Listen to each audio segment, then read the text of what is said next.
Assalamualaikum warahmatullahi wabarakatuh.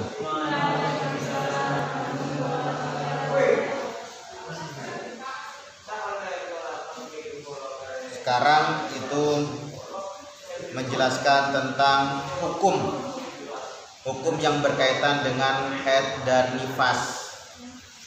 Jadi hukum-hukum yang berkaitan dengan haid dan nifas itu apa saja dan bagaimana? Ya, silakan dibuka Al-Babur Rabi. Hal-hal yang diharamkan sebab haid dan nifas. Apa saja yang diharamkan ketika kalian mengalami haid atau nifas, atau istri kalian yang mengalami haid dan nifas.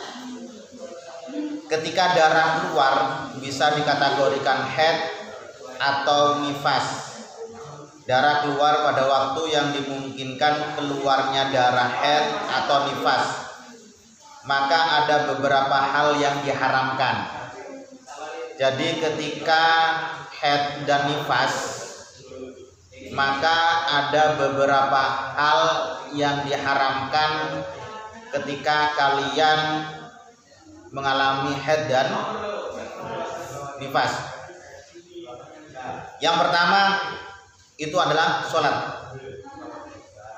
sholat, baik sholat sunnah atau sholat wajib, baik sholat wajib atau sholat sunnah, itu dilarang. Bahkan ketika memaksa untuk melaksanakan, maka haram hukumnya dan tidak sah.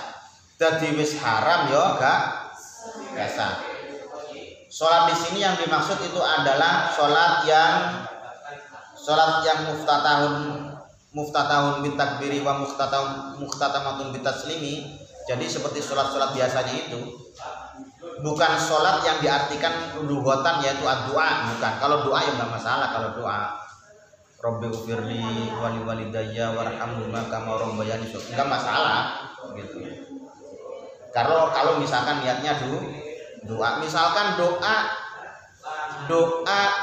yang mana doa tersebut ini di dalamnya adalah Al-Quran, tapi niatnya sampai adalah niat doa, itu ya nggak masalah gitu.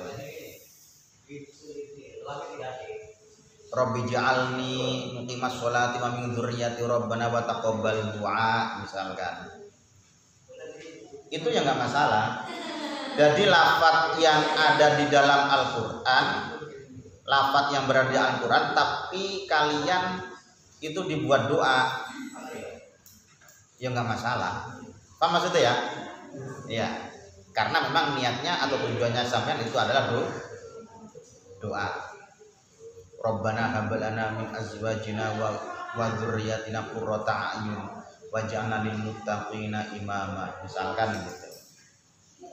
Itu yang nggak masalah gitu. Asalkan niatnya itu adalah memang niat doa. Jadi ketika pada waktu sampai itu berdoa, itu gak masalah. Akan tapi yang dimaksud di sini sholat itu adalah ya sholat seperti biasanya, itu sholat istilahan atau syar'an gitu, yaitu muftatahun bit takdiri wa muftatahun bit taslimi biniyatin maksusatin. Yes. Makanya Rasulullah Shallallahu Alaihi Wasallam bersabda, idza akbalat al haidah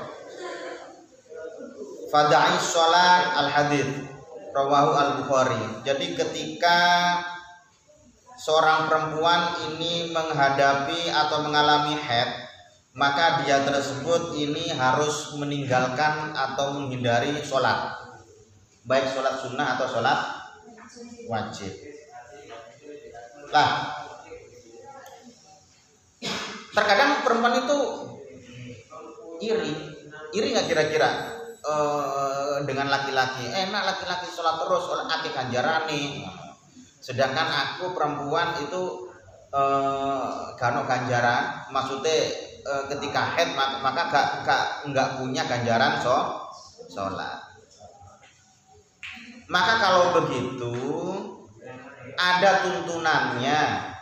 tuntunannya ketika sampai mau melaksanakan sholat wajib zuhur, asar, maghrib, isya, subuh, sedangkan sampai dalam keadaan posisi haid. maka sampai menundukkan kepala benar-benar untuk menghadap kepada Allah, tawadhu, tadarru, takhasyyu, untuk apa tuh menghadap kepada Allah, berzikir kepada Allah, itu wis podo ganjarane dengan seakan-akan sampai melaksanakan sholat, karena sampai berada dalam posisi haid atau nifas. Lah sampai misalkan mempunyai wadhifah atau mempunyai keistiqomahan, zikir atau wirid misalkan. Oh, zikir ini atau wirid ini setelah badal maktubah atau setelah sholat 5 waktu misalkan. Dibaca 7 kali, dibaca begini. Sampai dikerjakan setelah itu saja, setelah sampai menundukkan kepala, kemudian khudu, tawadhu, tadarru kepada Allah, ya mendekatkan diri, diniatkan untuk mendekatkan diri kepada Allah. Setelah itu baru wadhifahnya dibaca. Tapi bukan menghilangkan wadhifah sampean atau keistiqomahan sampean badal maktubah. Ya enggak. Walaupun sampean katakanlah duwe wadhifah Yasin, duwe wadhifah Waqiah misalkan badal Isya atau badal Subhi atau badal Asri, ya terserah munjiznya. Lah, maka ya enggak apa-apa gitu dibaca, karena memang niatnya itu adalah sudah niat zikir, sudah menjadi wadhifah, sudah menjadi keistiqomahan kalian, ya wis zikir memang, bukan niat Quran, ya enggak masalah.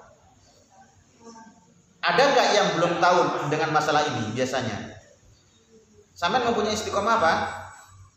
Waqiah badal Isya. Terus biyen ketika pada waktu haid sampean dilakoni apa enggak? Lah, itu enggak dilakoni. Tetap dilakoni sampai niat tawadhu, tadarru, takhuddu kepada Allah, DP kepada Allah, wis niat tawadhu kepada Allah. Mariono setelah itu adalah melaksanakan wadhifahnya. Gitu. Membaca Waqiah, baca Yasin dan sapi nunggalane, atau membaca ayat kursi misalkan mempunyai ijazah demikian. Enggak masalah, karena niatnya adalah niat zikir. Paham ya? Lanang kan los. Ya. Los enggak rewel ya. Kan kalau haid kalau nifas. Nah, los. Tapi demikian. Nah, seorang perempuan kalau misalkan sholat malah haram, di samping haram yoba gitu. Jadi enaknya itu adalah enggak berkewajiban untuk melaksanakan sholat, bukan gak wajib, dosa melaksanakan sholat, haram gitu.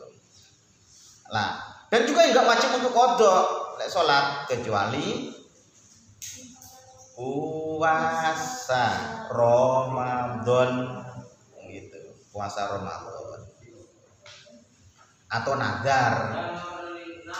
nadar misalkan nadar ketepatan wis memang waktunya untuk melaksanakan puasa, ketepatan kok haid.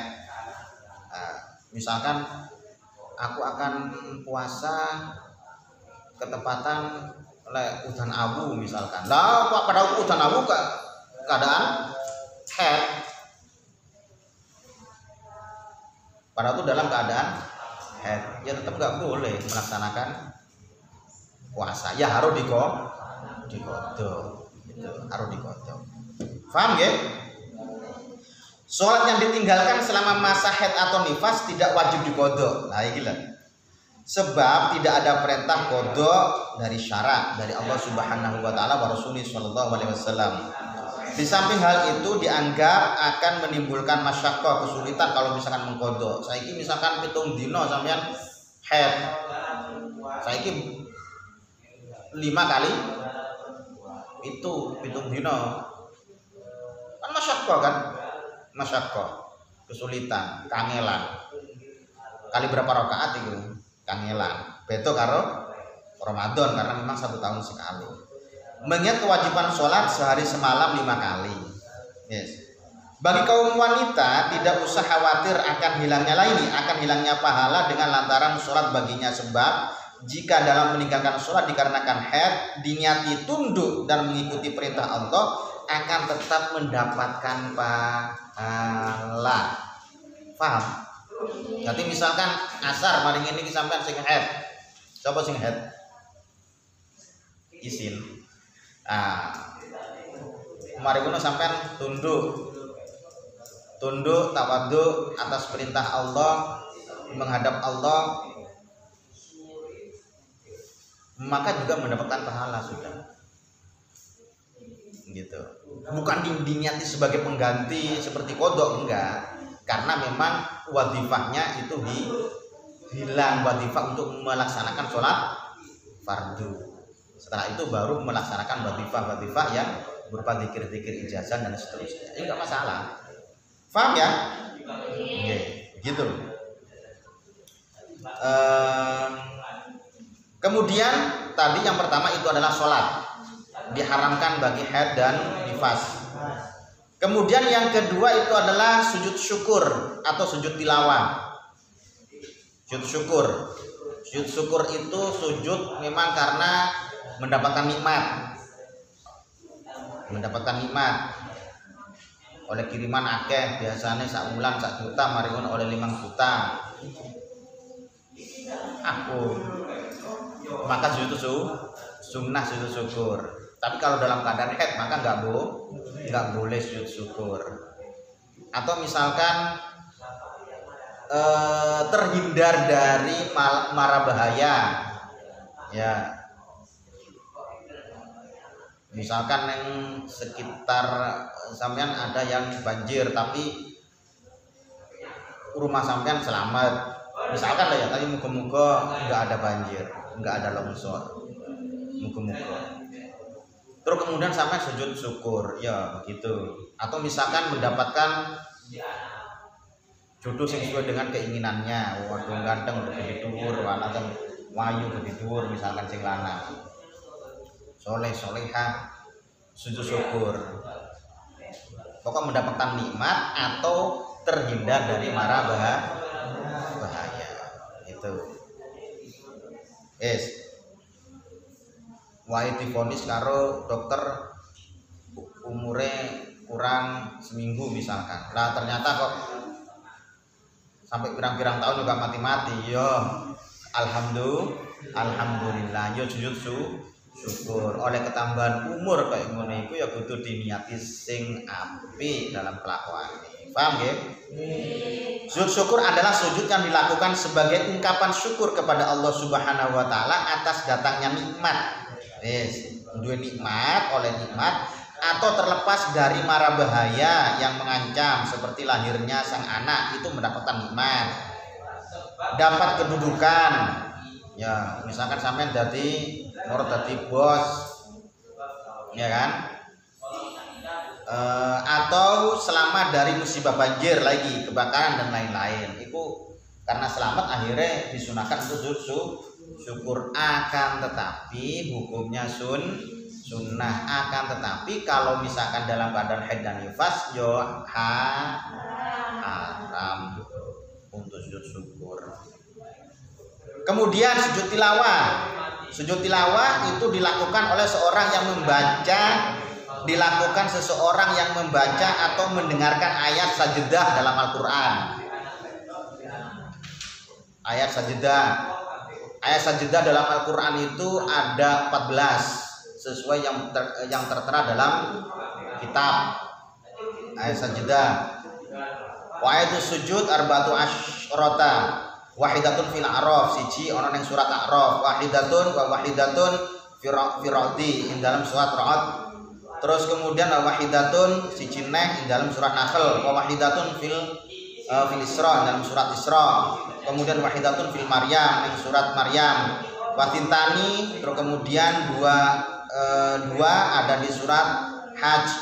Kemudian wahidatun fil Furqan, siji ning surat Furqan, wahidatun fil Naml. Yang surat Naml, wahidatun fi alam tanzil, yang surat alam tanzil, wa wahidatun fi fusilat dalam surat Fusilat, wa wahidatun fi najm surat najm, wa wahidatun fil insyiqaq, wa wahidatun fi iqra bismi rabbikal ladzi khalaq, dan seterusnya sampai lihat sendiri ya kan. Ada 14 surat sajdah. Itu ketika bagi pembaca atau mendengarkan maka disunahkan untuk melakukan sujud tilawah. Itu paham nggih? Lah, sujud syukur dan sujud tilawah itu podo harus mempunyai wudhu dan harus sepi dari hadas besar dan hadas kecil, dan juga harus mempunyai wudhu, dan juga tempat yang disujudi itu harus suci gitu loh. Syukur itu begitu, bukan terus kemudian seperti main sepak bola, ngompol lagi gol terus kemarin sujud lemang padahal wis ngentut. Syukur duduk ngono, syukur itu mulai menang dalam tinju akhirnya wis menang akhirnya justru syukur padahal wis ngentut bolak-balik. Ya justru syukur itu sama syarat rukunnya seperti dalam sholat. Sujudnya bagaimana? Ya seperti dalam sholat. Gitu. Syukur itu duduk sakarepan. Jadi seperti dalam sholat, bukan terus kemudian wis mari ngentut, wis mari nang dindi, mulai iso ngegolne dalam sepak bola akhirnya justru syukur ning lapangan. Encene wis kan duwe ilmu nih syukur dikira iku adalah syukur ya maring ngelakoni koyo ngono iku setelah mendapatkan nikmat, baru setelah itu ngambil wudhu dan seterusnya di tempat yang bersih, mari ngono syukur ngono lho. Makanya sampean setelah sholat, katakanlah setelah sholat sampai ingin mensyukuri apa? Setelah sholat mari ngono sujud, ingin mensyukuri apa? Nah, mensyukuri dari nikmat atau mensyukuri dari mara bahaya. Syukur itu syaratnya yang pertama niat, kemudian takbiratul ihram. Ya, ono takbiratul ihram. Kemudian setelah itu sujud 1 kali. Caranya podo dengan sujud seperti biasanya. Jadi sujud 1 kali. Gak ono sing jenenge julus baina sajdatain, gak ono. Sujudnya 1 kali. Ono takbiratul ihram gitu. Paham ya? Jadi kabeh ku kudu ono ilmune. Ono ilmune. Mas yo turu ya ono ilmune. Nah, baru takbiratul ihram, Allahu akbar. Marino sujud syukur. Sujudnya 1 kali. Kemudian salam seperti salam biasanya itu ya salamnya ya sama seperti sholat itu. Yang wajib adalah sebelah kanan, sebelah kiri sekono podo gitu. Untungnya sampai dadi santri itu ya ngono. Iso carane sujud syukur. Kamu orang-orang iku Islami padahal mari bal-balan terus mari sujud syukur, oleh ngegol sujud. Dikira pekerjaan kok ngono adalah Islami padahal yo keliru. Lah kan repot kan? Repot. Ya kudune setelah itu adalah mari main. Ojo mensyukuri kemaksiatan ojo, enggak boleh. Mensyukuri nikmat yang memang nikmat itu dihalalkan oleh Allah. Bu anak. Paham ya? Itu adalah sujud syukur dan sujud tilawah. Pun, wonten pertanyaan? Wonten, nggih, silakan. Oh, mboten. Oh, tak kira wonten. Tak kira ngono. Sing lanang? Mboten-mboten. Pun. Subhanakallahumma wa bihamdi asyhadu an la ilaha illa anta astaghfiruka wa atubu ilaik. Wallahu muwaffiq ila aqwamit thoriq. Wassalamualaikum warahmatullahi wabarakatuh.